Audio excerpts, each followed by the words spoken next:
Hello, today I'm going to show you how to remove text messages on iPhone. Let's start. To start the process, open your messages in your iPhone.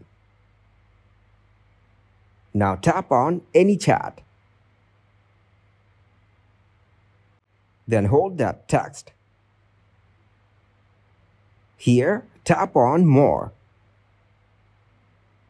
Now tap on Delete icon on your bottom left corner. Then tap on Delete Message.